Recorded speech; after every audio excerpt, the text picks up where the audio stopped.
আমার কেক বানানো ভিডিওগুলো সবাই অনেক বেশি পছন্দ করছেন আর অনেক আপুরা আমাকে রিকোয়েস্ট করেছেন যেন একটা চকলেট কেক রেসিপি শেয়ার করি। তো আজকে একটা চকলেট আর একটা orange sponge cake recipe share করব। সো হ্যালো এভরিওয়ান, আসসালামু আলাইকুম। কেমন আছেন সবাই? শুরু করছি চকলেট কেকের রেসিপি দিয়ে। আজকে আমি 4টে ডিমের চকলেট স্পঞ্জ কেক বানাবো। তার জন্য এখানে আমি হাফ কাপ আর 1/4 কাপ ময়দা ব্যবহার করেছি, 2 teaspoon cornflour, pinch of soda and salt, 1 teaspoon লাগবে বেকিং পাউডার, আর এখানে আমি 2 টেবিলস্পুন দিয়েছি কোকো পাউডার, যেটা আমি একদম 1 কেজি পরিমাণে বাংলাদেশ থেকে আসার সময় নিয়ে আসি।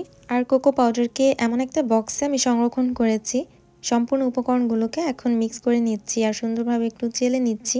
এই শুকনো উপকরণটাকে আপনারা যদি 2 থেকে 3 বার একটু চেলে ব্যবহার করেন তাহলে কেকে খুবই ভালো একটা রেজাল্ট আসবে। এখন অরেঞ্জ কেকের জন্য আমি শুকনো উপকরণ মিক্স করব। এর জন্য এখানে আমি হাফ কাপ নিয়েছি ময়দা, সাথে 1 টেবিলস্পুন মিল্ক পাউডার, 1 টিস্পুন দিয়েছি বেকিং পাউডার। এরকম প্যাকেটের মধ্যে পাওয়া যায় এখানে, এটা আমি এখান থেকেই কিনেছি।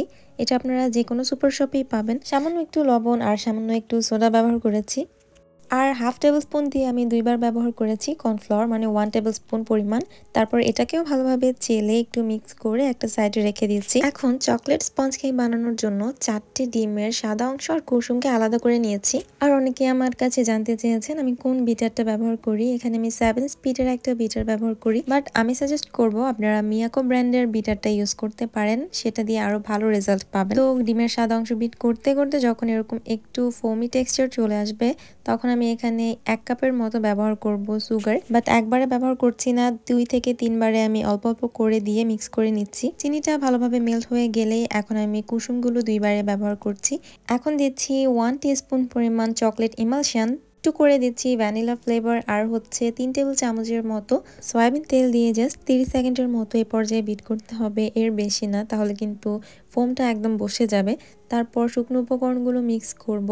আর এখন খুবই ট্রেন্ডি একটা কেক, সেটা হচ্ছে ক্যান্ডেল কেক, সেটা আমার বানানোর খুব ইচ্ছে। তো ভেরি সুন আমি সেটাও ট্রাই করব অ্যান্ড আপনাদের সাথে শেয়ার করব। আর ইতিমধ্যে আপনারা কারা কারা এই ক্যান্ডেল কেকটা বানিয়েছেন আমার সাথে চাইলে কমেন্টে পিকচার শেয়ার করতে পারেন। তো এখানে আমি আলতো হাতে শুকনো উপকরণগুলো মিক্স করে নিলাম। এখন একটা 4 কোণা মোল্ডে ঢেলে নিচ্ছি। তারপর একটু সুন্দরভাবে ট্যাপ করে নিয়ে এটাকে আমি চলে যাব বেক করতে। আর আমি চুলায় সবসময় বেক করি, যেহেতু ওভেনে আমি কখনোই বেক করিনি তো সে সম্পর্কে আমার কোনো আইডিয়া দিতে পারলাম না।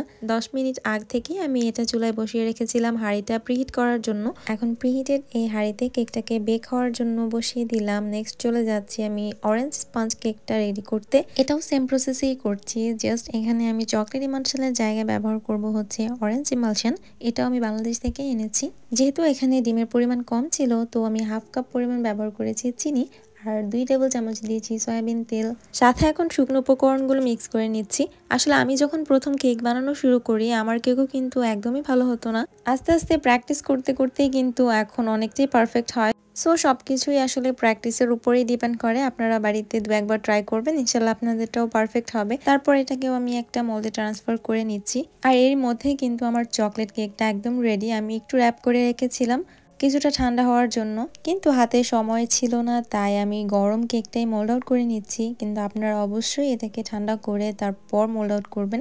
আর মোল্ড আউট করে আপনাদেরকে দেখাচ্ছি যে কতটা পরিমাণে সফট হয়েছে আর কতটা পারফেক্ট হয়েছে। আলহামদুলিল্লাহ, কেক বানানো এটা আসলে একটা শখের বিষয়, খুবই কষ্ট করে আর খুবই মন দিয়ে বানানোর পরে যখন সুন্দর একটা রেজাল্ট আসে তখন কিন্তু আসলেই খুব ভালো লাগে।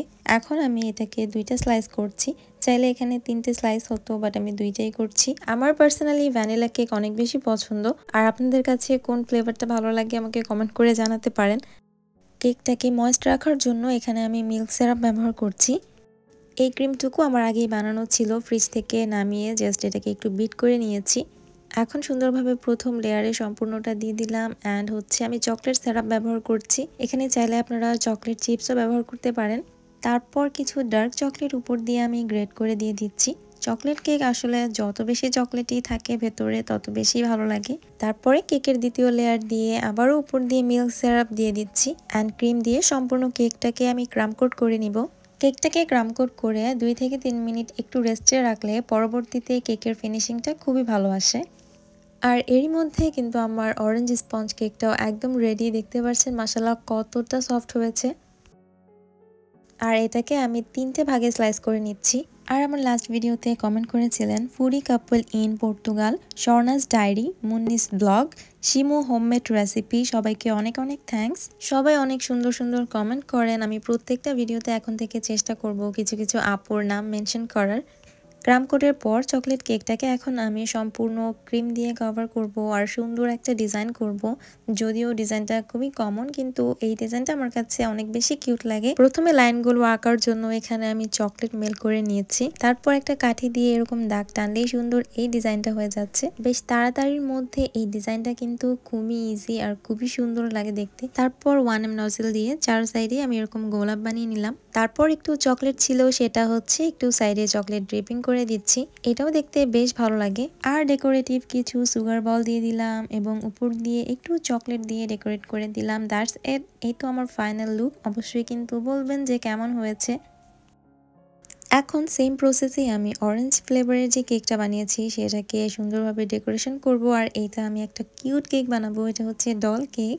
আর কেকের আউটলুকটা এত বেশি সুন্দর আসবে সেটা আমি নিজেও চিন্তা করিনি। যাই হোক, কথা বলতে বলতে আরেকটা রিকোয়েস্ট, যারা আমার ভিডিওটি দেখছেন কিংবা যারা পেজে নতুন আছেন তারা প্লিজ একটা লাইক ফলো করতে ভুলবেন না। আর প্লিজ সবাই আমার ইউটিউব চ্যানেলটি সাবস্ক্রাইব করে আসবেন। এইদিকে কথা বলতে বলতে কিন্তু আমার নেক্সট যে কেকটা সেটাও রেডি। অনেকে আমাকে ইনবক্স করছেন যে আমি কোথা থেকে কেক কোর্স করেছি। আমি আসলে কোথাও কোনো ক্লাস করিনি। আসলে প্রফেশনালি আমি কেক বেকিং শিখিনি।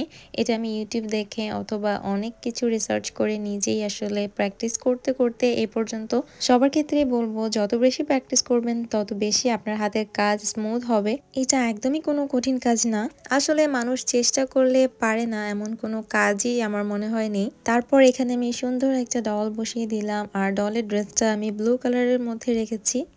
উপর দিয়ে কিছু হোয়াইট কালারের সুগার বল দিয়ে দিলাম। এটা দেওয়ার পর কিন্তু ড্রেসটা আরো বেশি সুন্দর লাগছিল। যে কাউকে যদি ঘরে বানিয়ে আপনি এরকম একটা কেক গিফট করেন, আমার কাছে মনে হয় সে খুশি হতে বাধ্য। এই তো আমার দুইটা কেকই বানানো শেষ। আপনারা অবশ্যই কমেন্ট করে জানাবেন কেমন হয়েছে। ভালো লাগলে অবশ্যই কিন্তু ভিডিওটা শেয়ার করতে ভুলবেন না, লাইক করবেন অ্যান্ড আমার পেজটা ফলো দিয়ে রাখবেন। দেখা হবে নতুন ভিডিওতে। সে পর্যন্ত সবাই ভালো থাকবেন, সুস্থ থাকবেন। আল্লাহ হাফেজ। আজকে বার্থডে, তার জন্য যে পিঙ্কের মালা আর হচ্ছে আপু কেক মানে হচ্ছে